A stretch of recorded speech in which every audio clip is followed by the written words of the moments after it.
असे पदार्थ ना आपल्याला वाटतं घरी बनवायला खरंच खूप अवघड आहेत, पण हे पदार्थ घरी बनवायला खरंच खूप सोपे आहेत आणि हॉटेल रेस्टॉरंटपेक्षा घरी खूप छान बनवून तयार होतात। वरून हा चिकन टिक्का हलकासा कुरकुरीत आहे आणि आतून अतिशय रसरशीत आहे। तुम्ही जर ही रेसिपी एकदा घरी ट्राय केली ना तर तुम्ही बाहेरचा चिकन टिक्का खाणं विसराल, एवढी ही भारी होते आणि बनवायलाही खूप सोपी आहे। त्यासाठी इथं मी अर्धा किलो चिकन स्वच्छ धुवून घेतलेलं आहे, बारीक पीसेसमध्ये कट करून घेतले।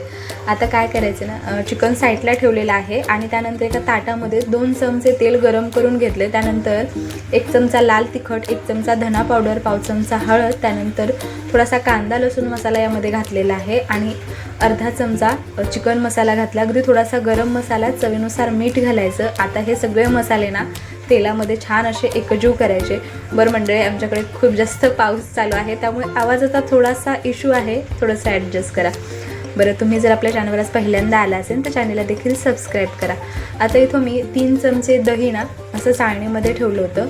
हे घरचं दही आहे आणि याला थोडंसं पाणी सुटलं होतं, त्यामुळे हे मी असं चाळणीमध्ये ठेवलं म्हणजे हलकंसं त्यामधलं पाणी निघून जाईल। आता हे दही, मसाले, तेल सगळं छान असं एकजीव करून घेतलं। एक 3 ते 4 लसणाच्या पाकळ्या, 2 हिरव्या मिरच्या आणि थोडीशी कोथिंबीर मिक्सरच्या भांड्यामध्ये मी बारीक करून घेतली। ती पेस्टसुद्धा इथं मी घातलेली आहे।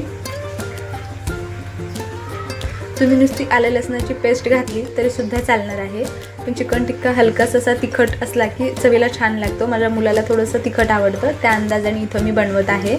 तुम्ही तुमच्या अंदाजाने तिखटाचं प्रमाण कमी जास्त करू शकता। सगळे मसाले छान एकजीव झाले की त्यानंतर आपण जे चिकन स्वच्छ धुवून ठेवलं होतं ते चिकन यामध्ये घालायचं।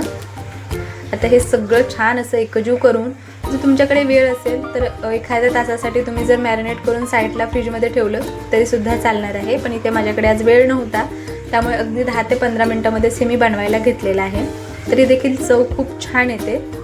आता इथं गॅसवर तवा गरम करण्यासाठी ठेवला, त्यामध्ये फक्त 1 चमचा तेल घालायचं। हे तेल व्यवस्थित तव्यावर तसं पसरून घ्यायचं। हे बघा, आता हे सगळे चिकनचे जे पीसेस आहेत ते एक यावरती ठेवून घ्यायचे आणि गॅस हा लहान ठेवायचा, खूप मोठा गॅस इथे करायचा नाही, नाहीतर काय होईल, हे चिकनचे पीसेस वरून पटकन करपले जातील आणि आतून कच्चे राहतील। त्यामुळे गॅस लहान ठेवून हे सगळे पीस व्यवस्थित तव्यावरती ठेवून घ्यायचे। हे बघा, सगळे पीसेस मी व्यवस्थित असे ठेवून घेतले आणि त्यानंतर झाकण ठेवून आपल्याला हे चिकन थोडंसं वाफवून घ्यायचं आहे। हे बघा, म्हणजे हे आतपर्यंत व्यवस्थित असं शिजलं जाईल। गॅस मी लहान ठेवलेला आहे। आता हे व्यवस्थित थोडंसं हलवून घ्यायचं आणि पुन्हा झाकण ठेवून पुढचे 3 ते 4 मिनिटासाठी हे आपल्याला परतून घ्यायचं, जोपर्यंत यामधलं पाणी पूर्णपणे सुकत नाही। हे बघा, अशा पद्धतीने अगदी सोपी रेसिपी आहे। अगदी तुम्ही असं सुद्धा खाऊ शकता। हे व्यवस्थित असं शिजलेलं आहे, पण याला हलकासा स्मोकी फ्लेवर देण्यासाठी मी याला ना थोडंसं ग्रिल करून घेणार आहे। आपली चपात्याची जी फुलके भाजण्याची जी जाळी असते ना, त्या जाळीवर हे सगळे पीसेस मी ठेवून घेतले। जेवढे मावतील तेवढे ठेवायचे आणि त्यानंतर गॅस थोडासा मोठा करायचा आणि यावर बटर किंवा तूप तुम्ही घालू शकता। इथं मी थोडंसं साजूक तूप यावरती सोडलं होतं। दोन्ही साईडनी हलकेसे अलटून पलटून हे चिकन टिक्का व्यवस्थित असे भाजून घ्यायचे। चव इतकी मस्त येते, अगदी हॉटेल रेस्टॉरंटपेक्षाही भारी बनवून तयार होतात। त्यामुळे ही रेसिपी तुम्ही घरी ट्राय करू शकता।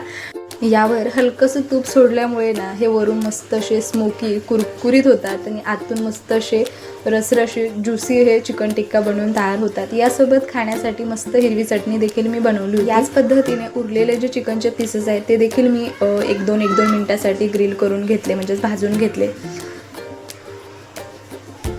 तुम्ही देखील नेहमी चिकन सुक्का वगैरे बनवून जर कंटाळा आला असेल तर तुम्ही या पद्धतीने बनवू शकता। बनवायला खरंच खूप सोपं आहे आणि चवीला देखील खूप भारी लागतात। तुम्हाला दाखवते एक तोडून, बघा मस्त आहे, आतून देखील व्यवस्थित शिजलेलं आहे। तर मंडळी, ही रेसिपी तुम्हाला कशी वाटली ना ते मला कमेंट करून जरूर सांगा आणि चॅनलवर आज पहिल्यांदा आला असाल तर चॅनलला देखील सबस्क्राईब करा। Bye bye.